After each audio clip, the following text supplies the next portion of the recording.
pria membenci kritik dan nasihat dari wanita. Nih Bu, karena ada otak yang di otak manusia ya, itu pernah juga saya cerita, memang sengaja saya ulang. Hipotalamus, ini hipotalamus persis segitiga di dalam otak tuh, ya. Laki-laki ada, perempuan ada. Cuman pada laki-laki ukurannya 2,5 kali lebih lebar dibanding perempuan. Ini hipotalamusnya, ya. Kalau kurang lebih gambarannya seperti ini. Ini hipotalamus laki-laki. Ini kan gambarnya laki-laki nih, ya. Dia lebih lebar 2,5 kali. Berarti perempuan nggak ada separohnya dong. Nah ini nih hipotalamus perempuan tuh segitu doang gitu. Fungsi hipotalamus apa Bu Aisyah? Banyak. Tetapi untuk laki-laki dan perempuan harus kita pelajari bahwa hipotalamus ini adalah pusat menjaga keamanan. Disinilah laki-laki senantiasa dari kecil menjaga keamanan tanpa keluarga sadari. Karena kita selalu melabel dia main terus. Padahal dia sudah jagain ibunya. Anak laki, kalau dia punya kakak perempuan, itu lebih jago jaga keamanan dibanding kakak perempuannya. Walaupun dia nampaknya main terus, tapi sambil main dia liatin terus ibunya. Apalagi kalau ibunya sakit. Saya pernah masuk rumah sakit, anak laki-laki saya jaga depan pintu kamar 4 orang sambil main game, ya. Ada yang datang, mau ngapain? Gitu loh. Ada yang datang, teman-teman mau besuk itu, ibu tidur. Itu dalam rangka dia menjaga keamanan kita. Cuman memang masih songong dan juga sambil main. Itu laki-laki. Maka please jangan selalu marahin anak laki dengan mengatakan mana tanggung jawabmu. Mengkerut nanti hipotalamusnya Bu. Apa dampaknya? Nanti besar ya dia tidak bisa survive. Dan yang paling ekstrim adalah kalau kita marahin terus dan hipotalamusnya mengkerut, ya ada riset membuktikan, maaf, yang tadinya dia lahir ya normal secara seksual, ini berubah orientasi seksualnya menjadi gay. Nauzubillah min dzalik. Pria ingin selalu dianggap berani dan tidak memperlihatkan kelemahannya, ya, dan merasa bahwa dirinya mampu untuk memecahkan masalahnya sendiri, Bu. Jadi pria itu dianggap berani, dia harus ya menganggap dirinya berani. Makanya kalau dilecehkan, melecehkan laki-laki itu gampang, lecehin aja tanggung jawabnya, langsung ciut itu, ya, marahnya minta ampun ya. Walaupun kita nggak mukul loh, ya, hati-hati. Nah begitu juga pada laki-laki suami ya. Seorang pria perlu tahu dan mengerti bahwa tujuan seorang wanita bukanlah ingin membuatnya merasa bersalah. Ya nggak sih Bu kalau kita nasihatin laki-laki atau beri masukan? Maksudnya kan kita ingin ya membantunya dan seharusnya tidak perlu tersinggung, ya kan Bu? Itu menurut kita. Karena kita otak yang selalu kerja sama, selalu orientasi hubungan dan otak tanggung jawab. Tapi buat laki-laki kita beri masukan, itu dia menganggap bahwa kita meremehkan dia.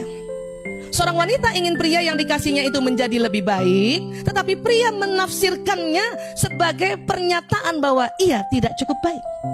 Itulah kenapa pria tidak suka dikritik atau dinasihati istrinya atau wanita, apalagi depan orang lain.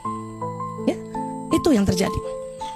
Contoh, ibu pernah nggak lagi jalan berdua, ya, cari alamat. Nah, apa yang kita lakukan?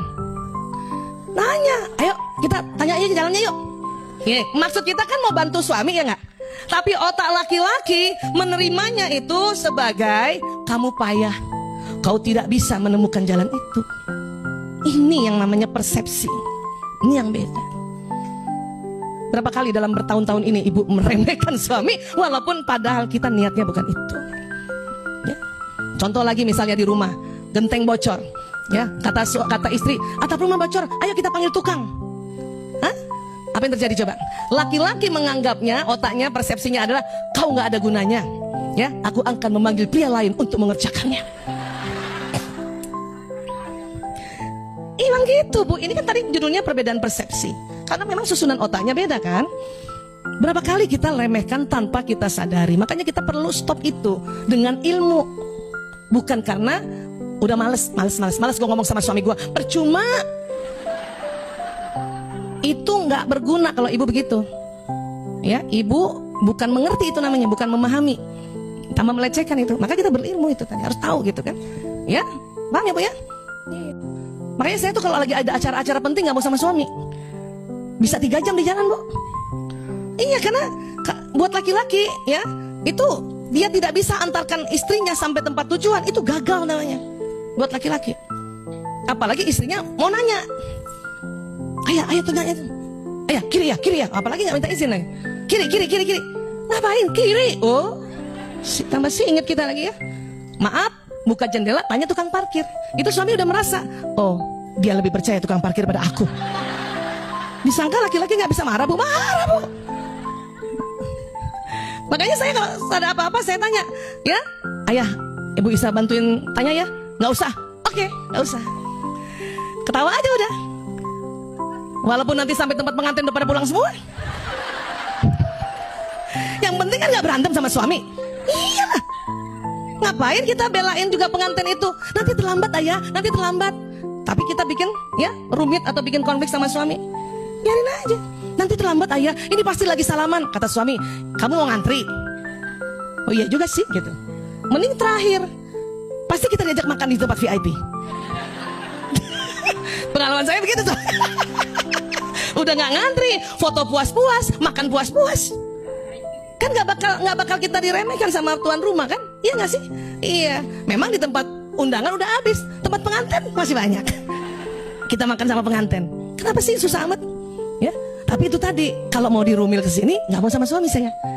Bisa jam 12 sampai sini. Karena dia nggak mau nanya. Mending maaf sama supir. Kenapa? Supir, saya bilang, mampir-mampir, tanya dulu. Sebetulnya dia nggak mau nanya, cuman yang suruh bosnya. Kalau dia jalan sama istrinya, marah juga.